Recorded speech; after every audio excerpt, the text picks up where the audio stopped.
Greetings, Guardians. My name is Bife here.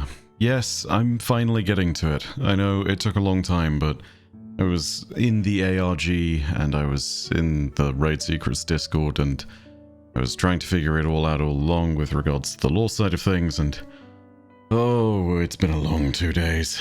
Anyway, so let's start at the very beginning. Last week, 60 chess pieces appeared in Destiny. Some appeared in the tower, some were in Eris's apartment. Others appeared within the EDZ or on Europa, but the vast majority of them were found through the Nether, Court of Blades, and the activities on the Dreadnought, and through the seasonal vendor. Those pieces of the puzzle led us to another part of something important, and I think it might be what's leading us to something to do with the 9 Edge of Fate and what we'll be exploring next. I think that is only more the case now that the ARG is finished and based on what we see from the end of it. But first, thanks to the sponsors of this video, Warhammer 40,000 Tacticus. If you're a fan of the grimdark future of the 41st or 42nd millennium, you've got another way to pump it directly into your veins. Tacticus is a Warhammer 40,000 battle experience on the go, and it allows you to choose as one of 17 playable factions with over 70 legendary champions from the Warhammer 40,000 setting. Imperium, Chaos, Orcs, I mean, it's all great, but let's be honest, anyone who knows what the Silent King said is going Tyranids and playing the long game, just like me. It's got an average 4.5 rating across app stores, has a development team that is consistently adding more content, and it's officially licensed by Games Workshop. Use the link in the description and a gift code HELLOAPR, all caps, to get 2,000 gold and 50 blackstones. Thanks again to Warhammer 40,000 Tacticus for sponsoring this video. So, if you want to jump to the end of it all, that's what we're going to explore first, because I actually think that this is the best place to start narratively, but I also know that some of you want to explore the ARG and its puzzle for yourself. If you're planning on doing that, and if you want to just get all the goodies from it, then follow these steps. No crazy nonsense solutions. If you want to go ahead and see the full interactions, please check out videos from both Milo and Scarrow. Anyway, here's what you're going to want to do for yourself. First of all, go exploring, find all of the chess pieces. There are great videos out there which will tell you where to find them all. If you want my opinion, use Fallout's guide. He's got you covered.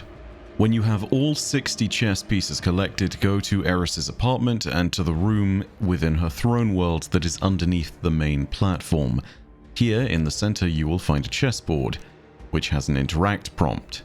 That is going to take you to an unidentified antechamber in unknown space, and in this chamber there is a massive chessboard.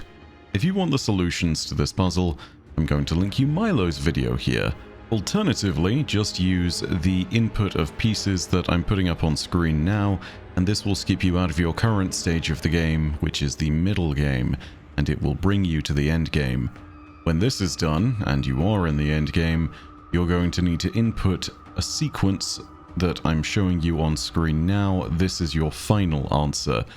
Just please be aware that this was like 48 hours of work from r/Raid Secrets and the Raid Secrets Discord and a bunch of content creators and dozens of people going through photos and thousands of people inputting their different chessboard images. And so, yeah, you're standing on the shoulders of giants just like I am in this moment. Think of, think of all the people that suffered for all this.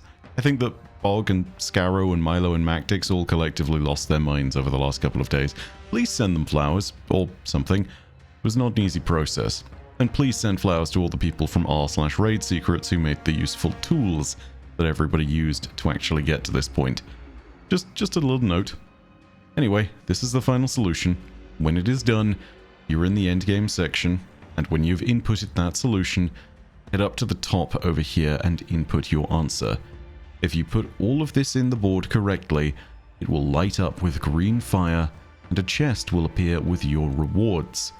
There is also text that will appear saying, "The pieces are the words between the lines," and now you begin to see the page.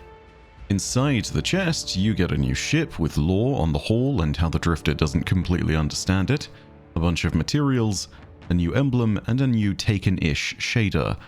But above all of that, there is a separate platform, and you can go here and walk up to this separate green orb above the waters, and, well, this reveals the final secret of the ARG. Take a look at this.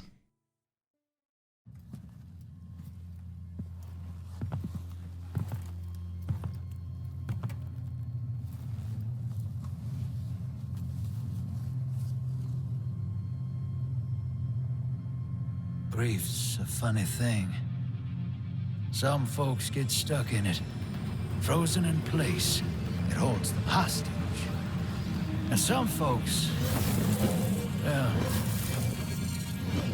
some folks just run. I went far. I had to. I couldn't look at the moon.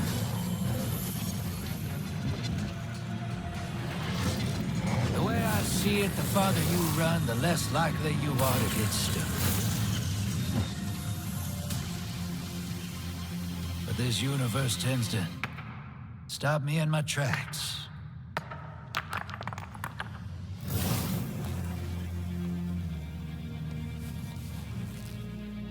One way or another.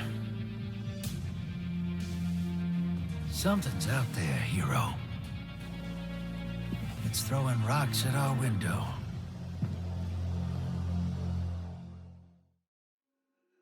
Narratively speaking, this cutscene shows where our story really begins, as well as I think where it naturally ends. And at very least its beginning starts with the chess pieces, the Drifter, the lawbook from the puzzles, and the moment where Eris Morn was thought to be dead, near the beginning of Heresy. This was a point at which the Drifter was drawn outward to unknown space, and he planned on leaving the system, because he couldn't stand looking at the moon, and couldn't bear the grief of having lost Eris. In the process of the ARG, there were a bunch of other things that were discovered as well. Chief amongst them was the ARG's special website, ionarchives.net. This site is an absolute treasure trove all in itself, and it's part of what was revealed by the middle stages of the ARG's chessboard puzzle, which, you ever wanted to play chess within chess within chess? Possibly within chess? This was the part, oh god, there was like a 30 by 30 PNG of the entire puzzle solve, and it breaks my brain to try and talk about this. It's painful. I'm moving on. It was a really important solve, and it was, yeah, just thinking about all this makes it hurt. All that being said, we're going to explore the stuff we found from the ionarchives.net site in a bit. For now, we need to talk about the chess pieces and the lawbook that they actually led us to, because again, this is the beginning of our story, which we uncovered in the mid-game of the chess match. By entering each of the 27 puzzle solutions correctly in the mid-game, you'll eventually pick up the pages of the new lawbook called Tales of a Wanderer. This lawbook tells us the story of the Drifter at the end of Act 1 of Heresy, as I've just stated, and in particular it goes through the motions of how he prepared to leave Sol in the wake of Eris Morn's death. This is also the moment the Drifter is talking about in the cutscene, where he's being eaten by grief and is about to run from the system.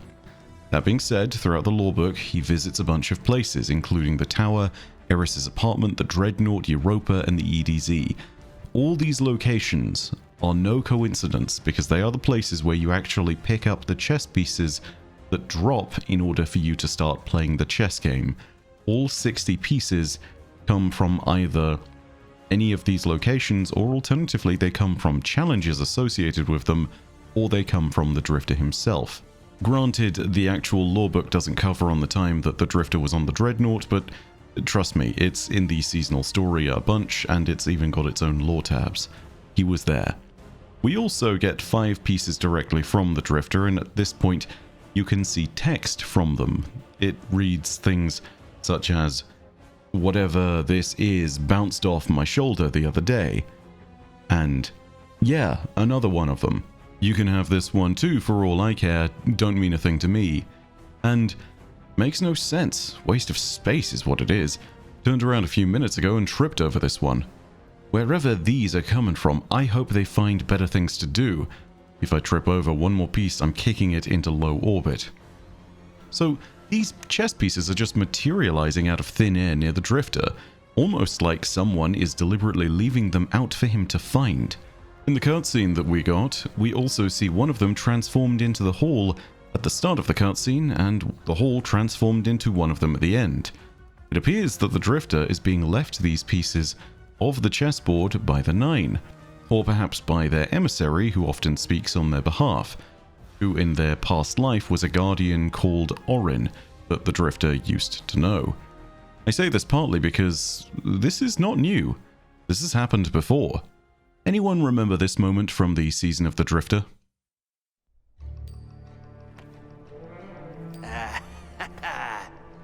Might just pull this scam off. And when the time comes, we'll finally be in the clear.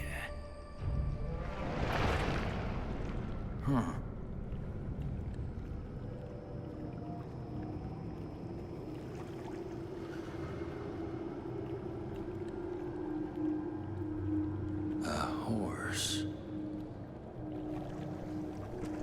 Okay.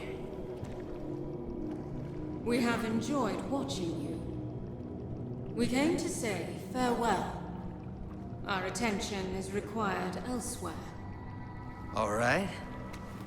Thanks for the memories, you lunatic. Anything else I can do for you? You're already doing it. Keep playing the game.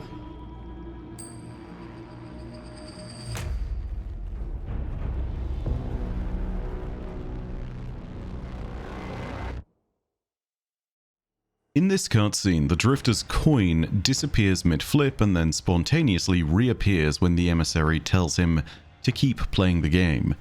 This time the game refers to Gambit and to the continued use of the light and dark to further humanity's own survival. The thing is, I think these chess pieces have been following the Drifter around the system ever since he announced his intentions to leave it. I think they've been left there specifically so that he can pick them up and find them, and perhaps so that he can follow them and see where they lead. This is our first important idea though. These pieces were left for us to find. The important second idea from all of this is who left them.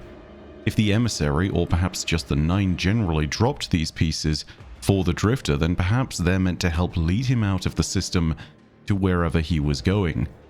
You see, in the lore book you get from the chessboard, the Drifter decides not to leave the system so quickly in the end. He hangs around, and in the end it works out well because again, Eris returns to us. But he was planning on heading out beyond the Edge of Sol, so perhaps the Nine were trying to guide him to wherever the planetoid in the Edge of Fate teaser is. The same planetoid that we clearly see in this cutscene. So it seems likely that this is our second important piece of information. Either the Nine or the emissary appear to be the ones dropping these pieces, and they appear to be the ones that are trying to guide us to wherever they are bringing us in the Rite of the Nine and Edge of Fate. Now, that explains the chess pieces as they drop in the world.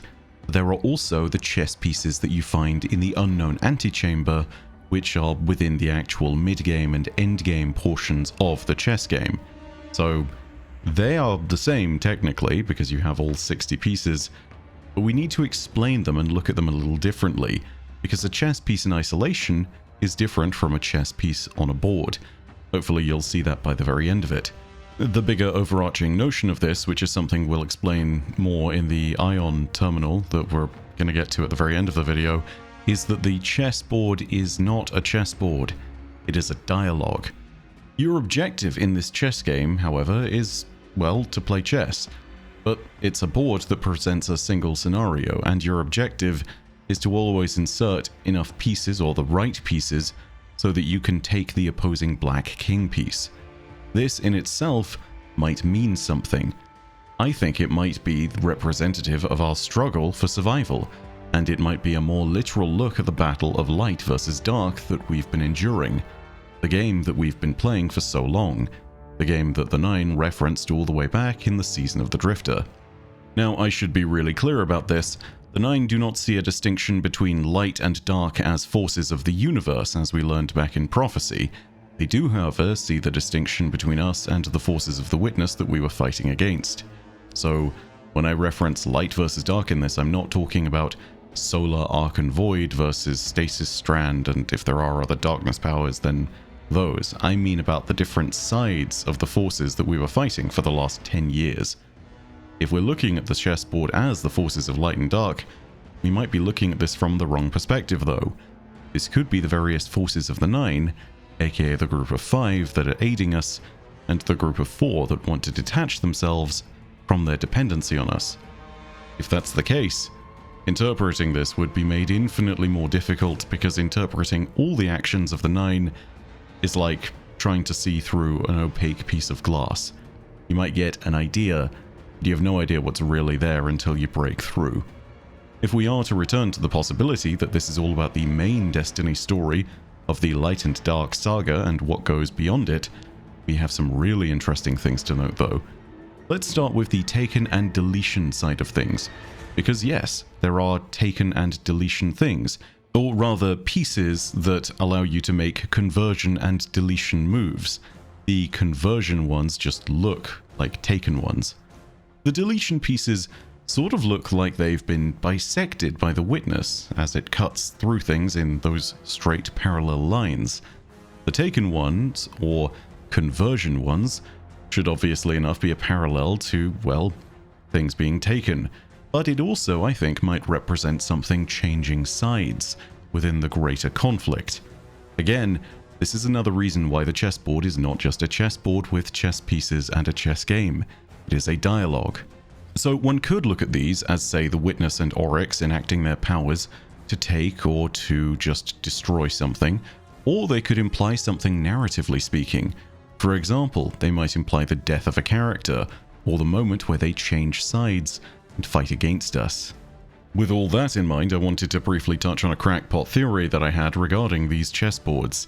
And, well, I think it kind of explains everything, and I think it is a terrible theory because there's lots of holes in it, but it's so compelling that I've got to talk about it. Destiny 2 currently has 26 seasons of content. Now granted, this is rolling expansions and seasons that drop at the same time into one release, but bear with me, just because Season of the Risen and Witch Queen roll along at the same time doesn't mean that this necessarily destroys the idea. There are 26 of these content drops in total, Seasons 1 through 23, and then episodes Echoes, Revenant, and Heresy, making up the 24th, 25th, and 26th seasonal content drops. This of course means that Echoes, etc. is included with Final Shape, you get it, yada yada yada. The chessboard has a bunch of different puzzles, 27 of them in particular, 27 different permutations of puzzles to solve. The moves we make within each of the 27 boards might correspond with the actions we took in each season to succeed and progress our story and our battle. For some seasons and expansions, this makes a ton of sense, and this is why I find it really compelling. In some others, it really doesn't, and it also leads me to an obvious hole I need to poke in this theory. But if you are gonna just stay with me on this bandwagon for a second, let's take a look at the Final Shape, which would be considered the 24th game, aka the Final Shape and Echoes. In the major story of the Final Shape, from our side of things, there were really 5 big characters in the story.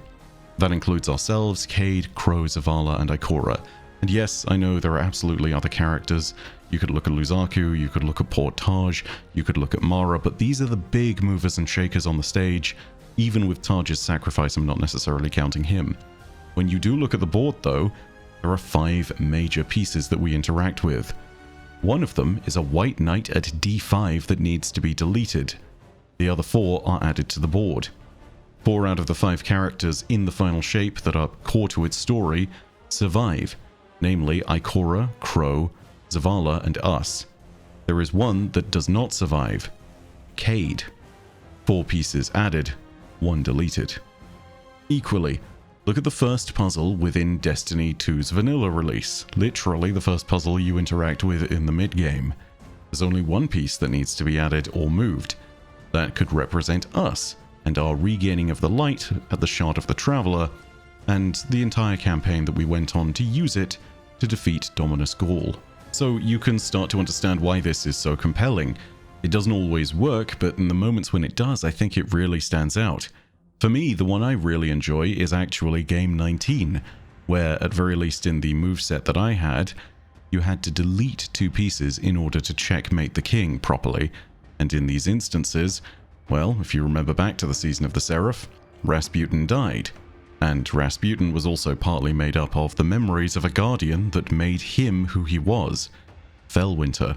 It was only with Felwinter's reintegration and the memories of Felwinter that got inserted into Rasputin that he really became a character all in his own that was able to speak. And so, in that sense, 2 characters died. That feels really neat, even if it is reaching, and this is where I need to then dispel the theory, because for every time that this works in a compelling or half-compelling way, there are those moments where it just doesn't seem to work or add up. The key one, for example, that I want to refer to right now is Lightfall, aka Set 20, where you only move 1 bishop, and that solves the puzzle. Nobody really makes singular major moves in the Lightfall campaign out of us finding Strand and being taught by Osiris. But Lightfall's campaign isn't really about our actions. It's about the actions of the Witness. It is the major mover and shaker, and assuming that all of the pieces we add or remove on the board are all about our side of things, ultimately that means that, well, it isn't one of the pieces that's being moved about. It is the real mover in that story as it made its entrance into the Traveler, and, well, it wouldn't be on our side of the board to add or move anything as a result.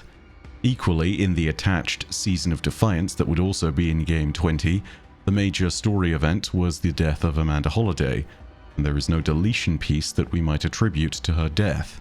So you can start to see this is not an airtight theory, but it's currently the best one that I have.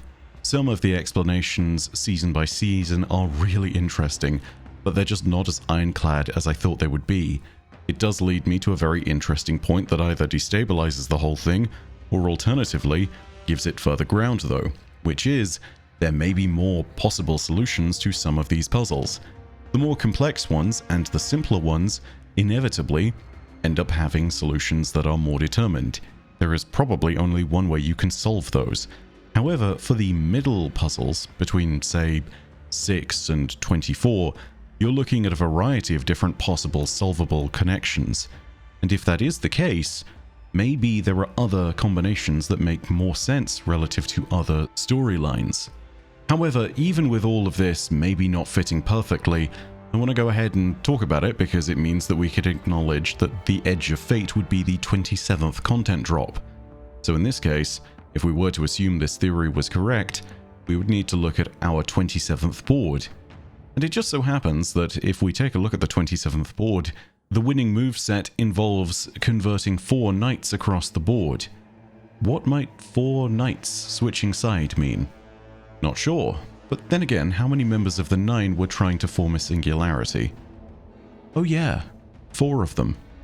Maybe you can see now why I think this is a compelling theory, even with its massive gaps. I don't know, maybe we find out more efficient chess moves and maybe it fits into place, maybe it just doesn't work out either. Regardless, I think the chess pieces are made to make us think about narrative and about story, and I think this is only made more clear thanks to the final part of the ARG and the lore that was discovered within. And yes, this is where we need to talk about the Ion Terminal. By piecing together pieces of the puzzle across the larger board, the Raid Secrets Discord and the many content creators and individuals working alongside each other managed to find a QR code that led to a website. This is the Ion Archives site that I mentioned earlier. Thanks to what we discovered on this site, we actually now know a lot about what Ion is, and, well, how they operate, who they are, what their mission is, etc. First of all, though, it should be noted that there is no written lore about the Ion Archives in the game. Ishtar Collective searches return nothing, and I need to make it clear, this should not be confused with the Aeon Cult Exotic Gauntlets, which are spelled with an E and not an I. Ion, with an I, is something that will not appear in Ishtar, but it has been mentioned once in-game, in Vesper's host. Take a listen to this. I've got the archive of Dr. Bray's published staff memos. Petabytes of data in the raw files. Rasputin, the Stoneworm protocols, the Aeon Initiative, Soteria. I had siblings this whole time. And you never let me know. Do tell if you'd like a hand with that data, my dear. My agents may be amateur splicers at best, but they get the job done. This is the only time they are mentioned, and the mention here from the AI of Vesper's host seems to imply that they are also based in artificial intelligences. The fact that they are named as siblings by Estrella seems to also imply that they may have some origins and root from Clovis Bray, but the site of the Ion Archives tells us a whole lot more. On this site, you can grab lore from several inputs that you would put into the kind of calculator-like interface at the very center of it. The main inputs are 001 all the way through to 012, so there's 12 major ones, but there are others, and I'll talk about them as time goes on. All of these are things we need to break down so we can discover more about what Ion is, so let's start at the very top, with the About Us section of the Ion Archives, aka Data Entry Input 001. The Apollo Intertemporal Observation Network notes and logs data on time dilation and other anomalies across the visible universe, separating the chaff of normal light speed travel time from other, more serious mismatches. This is slow but meticulous work, requiring extreme patience and sharp observation. Successful employees are expected to be willing to check the same work many times over, and perform the same experiments in excess of hundreds of times. There is a place where the numbers do not match. We have seen it. We will see it. So I guess we now know why Edge of Fate was codenamed Apollo. That aside, if they are measuring time dilation, this might look into things that are affecting gravity and singularities and things that also relate to the Nine. It's a little nebulous right now, but the whole note about them needing to check their work and perform the same experiment hundreds of times over was a warning about the nature of the ARG. I don't think this is the Nine directly. However, I say this partly because the Nine is a group that has really nebulous and weird ways of speaking, and this stuff reads as very human. They even define themselves as a corporate structure with employees, implying that they do indeed have a human cultural origin too. The next input tells us a little more. Special Input 002. Error, failure. Error, failure. Error, failure. Founded. The Apollo Intertemporal Observation Network, hereafter Ion, takes its name from the old Greek god of prophecy and truth. Utterly to the pursuit of the truth of the universe, and unbound by what has come before. We have seen it. We will see it. This is where things start to become a little more ominous with the repeated notes of "we have seen it" and "we will see it." This will not be the last time this comes up, and the strange bit is the past tense into future tense there. It gives me time travel vibes personally. Also, it's worth noting that we have no idea what it is. This also seems to hint at what the Ion mission statement and philosophy is. Their network is dedicated to finding the truth of the universe, unbound by what has come before. Entry 003 continues the interesting notes and gives us notes about chess, which should perk up the ears of anybody who is listening in closely and wondering how this relates more deeply to the rest of the game. I think this is one of the most important notes about all of this. Take a listen. Special Input 003. Our founder was especially fond of chess, calling it a bloodless way to test a person's mettle. Game has survived countless years of human civilization, and indeed many cultures have some manner of representative war game. Scientists are encouraged to play and observe how the game becomes conversation. This, I think, is incredibly important because it gives us an interpretation of what the bigger chessboard inside the unknown antechamber really is, and what it might mean. It might be a message that we're replying to, in which case, the 27 entries and the final endgame solution are all part of a larger dialogue that we're having, a back and forth with an entity unknown.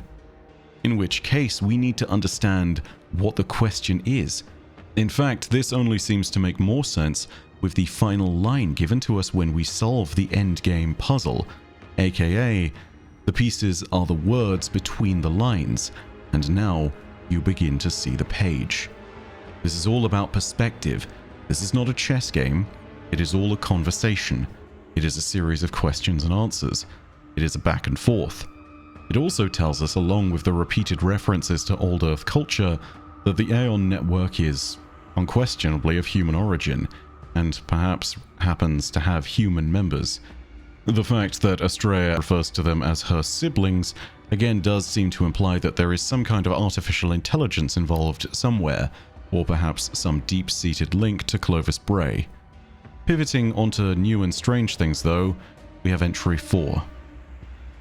The Oort cloud, sometimes known as the Opic Oort cloud, was proposed by Dutch astronomer Jan Oort. This also has a lot of failed data, but the Opic Oort cloud is at the center of it. And basically, this is a massive band of protoplanetoids that are found in the very outer orbit of the Sun, beyond the heliopause. They tend to pass by as shooting stars and comets, and their orbit is way further out than even Pluto. If this is our frontier, it makes a ton of sense. This is literally as far out from Sol as it gets, whilst still being within the influence of our home star. So maybe this is where the destination in Edge of Fate will be found. Next up is another important input, which is 005, and I think it's important because it notes something that relates closely to the idea of what the 9 are. Negative space, artistically speaking, is the space left open, defining that which is filled. Rubens' vase can be perceived as vase or faces, and each form is defined by the other. The optical illusion is in which space the viewer opts to see as empty. Ma, the space defines that which exists in it. I believe Ma at the very end is a definition there, something which is being given to us as an important concept that we need to use in order to understand what's going on both in the puzzle and also with the 9 more generally. This is actually a really important conceptual piece because this helps to partly define what we know about the 9. They are not just the planets of the system or the planetary cores of them that sing out into the universe in great bands of matter for their minds. They are also dark matter dust, and their existence is partly given form by us. They are described as planetary cores, but they are also described as being given form by us, just as a solid object projects a shadow. The Ma of the 9 is created by us and our living imprint on Sol. We exist, and in our existence, we give them their shadowy dark matter form. This also relates to the chessboard, which tells me that the spaces without pieces are just as important to the process of understanding what's going on as the spaces with pieces. Especially if we're inputting our final answer. It's important to point out and remember this because it does inform the very nature of the question we're being asked too. The pieces of the puzzle that form the questions aren't physically there, but they are given shape and definition as we create the answers and formulate what we need to respond with. You understand? The inverse is as important as what we see in front of us that creates it. Ma. Moving on to special input 006, it reads, there is a place. Error. Location not found. We have seen it. Error. Failure.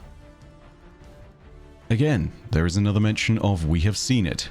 Once more, we don't know what it is, but it seems ominous. It might be the case that this it is referring to a location.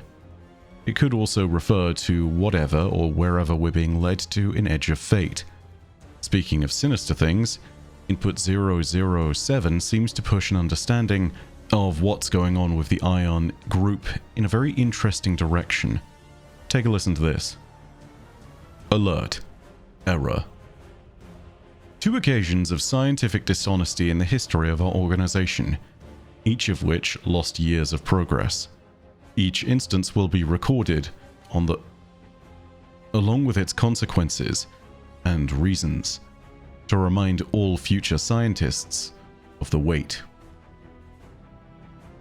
It really isn't clear what's going on here, but the fact that there were only ever 2 instances of what was being described as dishonesty throughout the entire history of this network seems to imply as though there's even some kind of judicial or religious feeling to this group. Religious might be reaching, but the fact that they're recording the consequences and reasons for these 2 moments of dishonesty definitely feels severe.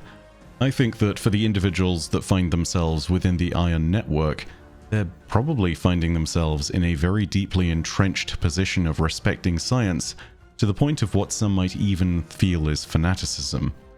Next up, we get more important information on locations within Input 008. Certain trans-Neptunian objects cluster in ways not explicable by the gravity asserted on them by currently known solar bodies.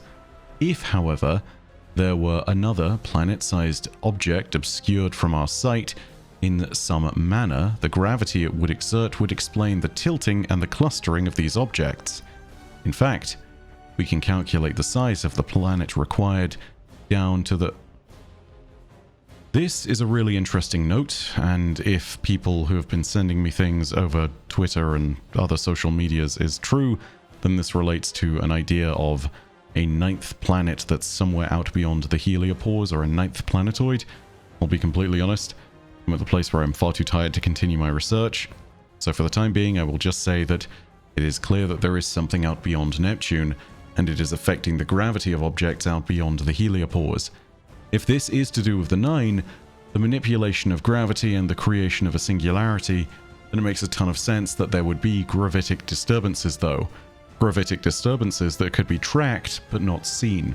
This is after all how scientists know that dark matter itself exists. It isn't observable except for the effects that it has on gravity.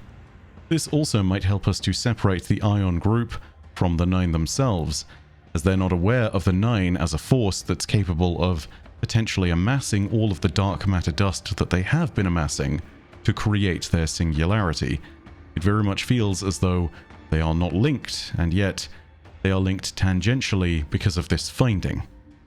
Compared to this, we have nothing but strange vibes from Input 009, which is supposedly listed as daily schedule. It doesn't come across that way though. The data is wrong, according to everything we accept as true per the laws of physics at this point in time, but the process is sound. How do we fail? Whatever's going on here, it seems like the Ion group encountered some kind of paracausal phenomenon, which they could explain with scientific method by being able to continually interact with it, and yet it wasn't able to be explained by any of the known laws of science and physics. This only gets stranger with Input 010, which tells us about the objects that have been deployed somewhere, probably by the Ion network. Let's take a look. Deployed objects. Object 1, Object 2, Object 3, Object 4, Object 5, Object 6. So 6 defined objects here, but within all of that junk code that's after each of them, you can see a bunch of associated words. These different objects could be anything that has been deployed or launched into orbit.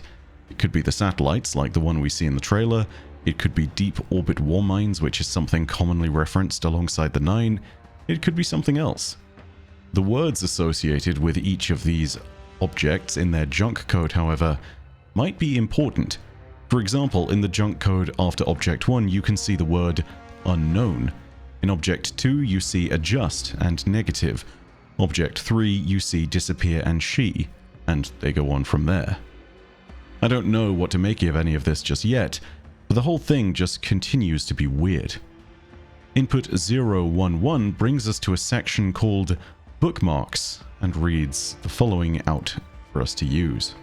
Special input 011. Dates 04/29/2025. Signal confirmation 05/04/1991. Odd 09/09/2014. Connections. Saved notes and miscellaneous. 11101. Recipe. 11102. Founder. 11103. Chess. 11104. Experiment database.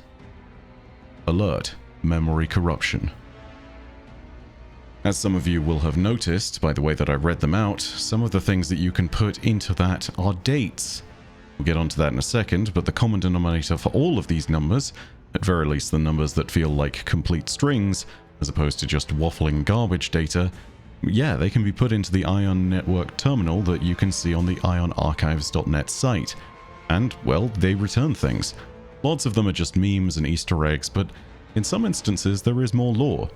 You might also recognize some of the dates because, well, yeah, lots of them are key Bungie dates. For example, the 4th of May 1991 is the day when Bungie was founded. The 29th of April 2025 was the day the ARG puzzle started. This ARG, that is. The 9th of September 2014 is listed as Connections, but I know that day very well. It's a day that changed my life. It was the launch date for Destiny 1.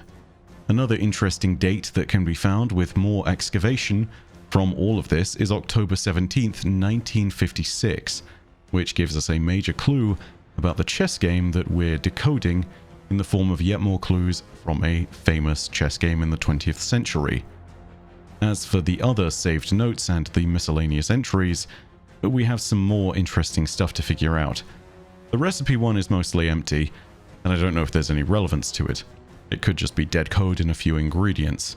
Someone really likes pomegranate, I think. The founder page seems to imply that the Ion Network made contact with a company? Maybe Bungie? And that they tunneled through time to help them prepare for future events? Don't know what's going on there. I hope that bit's true. The leader apparently agreed with the Ion Network members' fascination with chess, though. It also seems to note that their favorite chess player was probably a player referenced as Bobby Fischer, who is notably one of the players in the 1956 chess game that I mentioned a little earlier. Entering 11103 for the chess entry leads us to something interesting. A note that seems to imply that the Ion Network group is experimenting with chess, and that the pieces keep disappearing. I wonder where to. Spoiler alert, I believe the assertion here is that these chess pieces we're receiving out of nowhere are coming from the Ion Network. This is also a major hint that allowed us to get started on the puzzle back within the mid-game section, and the code at the bottom is what's known as a Fen code. This entry also contained a major hint that allowed us to get started with the puzzle back in the endgame section. The code at the bottom was what's known as a Fen code. That particular Fen code on the right of the arrow, when entered onto the board, would allow us to actually skip the mid-game entirely and go right to the endgame. The further lore question is then why the 9 were trying to steal pieces from the Ion Network, if it was indeed the 9 doing this, and why they were then leaving them for us. It seems like they might have been trying to draw us together. Granted, that's an assumption based on the idea that the pieces were explicitly stolen from the network, which isn't technically stated, but I mean, come on. They're disappearing into thin air, and for us they are appearing out of thin air. You really think for even a second that those things aren't connected? Come on. Entry 11104 allows us to input and check our data against the site to see if we'd successfully entered coding correctly during the ARG. This was something that would allow us to input our frequency data from the game and the various chessboards that we would look at in-game, as well as the Fen code attached to it, and it would tell us if we'd done things properly. This was really important for the sake of the actual ARG, but in terms of lore, it really doesn't do too much for us. Finally though, we have Input 012, which is listed as notifications. It reads as follows. 3. Entity connection established. 2. Where are you? It's almost time. 1. Our experiment begins today. Now, as we made progress and got a bit stumped on bits of the ARG, this updated live in the terminal to a 4th notification that read, Report on analysis of Bobby/Burn still needed. Time critical. Upon the ARG's completion, a 5th notification was added, which read, Urgent. User input analyzed. Database corruption has been corrected. Given that these were literally notifications and that these were just given to us as updated live bits within the Ion Network site, I think it's fair to say that these were meant to be hints and subliminal messages from the developers. This was the in-game hint system if we got stuck in the ARG, and ultimately there may have been more of these loaded in if necessary. As it stands, I think we did pretty well on our own, even if we all suffered a little bit for it, for both our sanity and for our sleep schedules. The terminal also has 4 other odd entries that are relevant to the lore. For a laugh, you can enter 000004 for DMG04 memes. Yes, that is Dylan Gaffner, the community manager for Bungie. You can also enter 7 sevens for further Bungie memes. Entering the number 14 just says hello. Entering 07734 in the terminal responds with hi.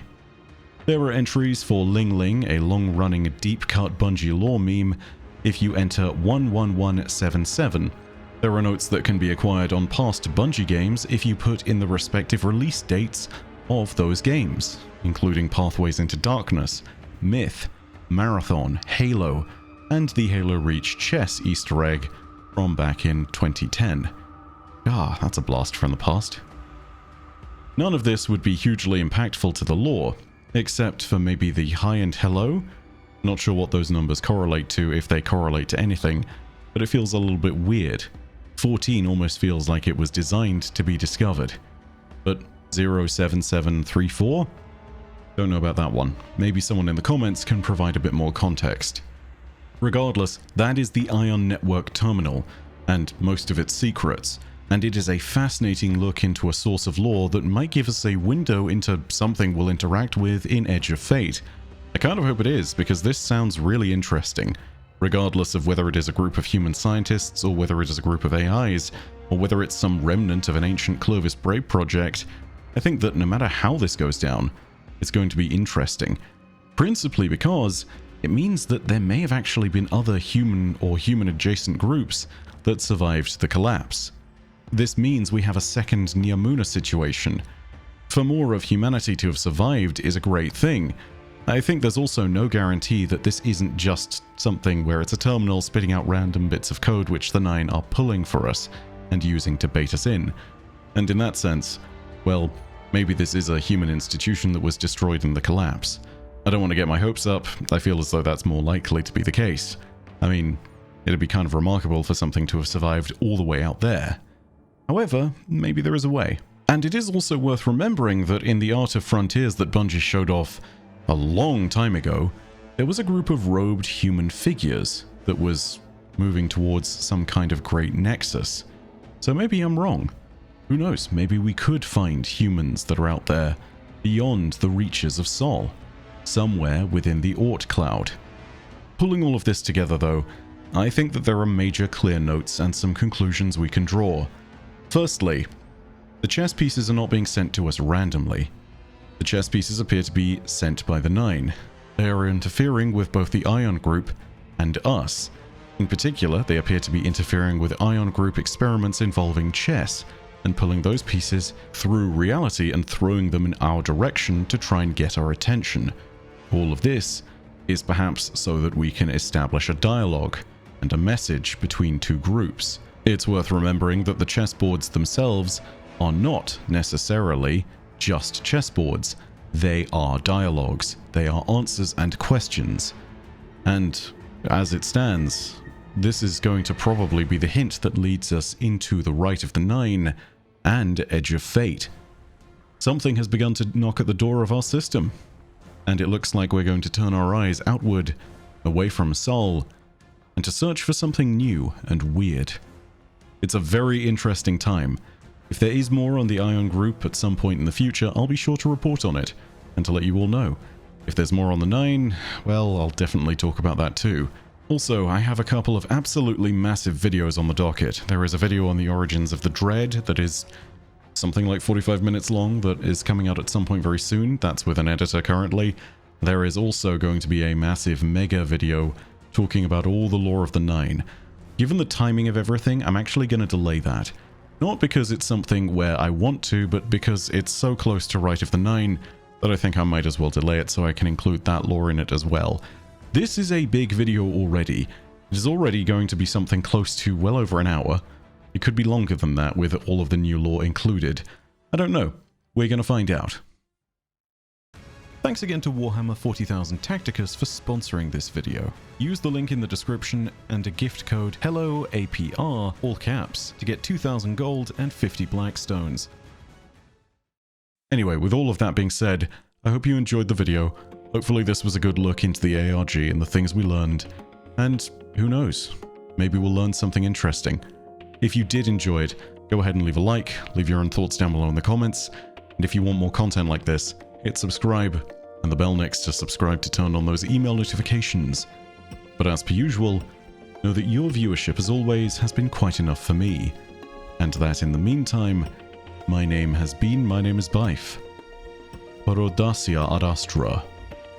I'll see you, Starside.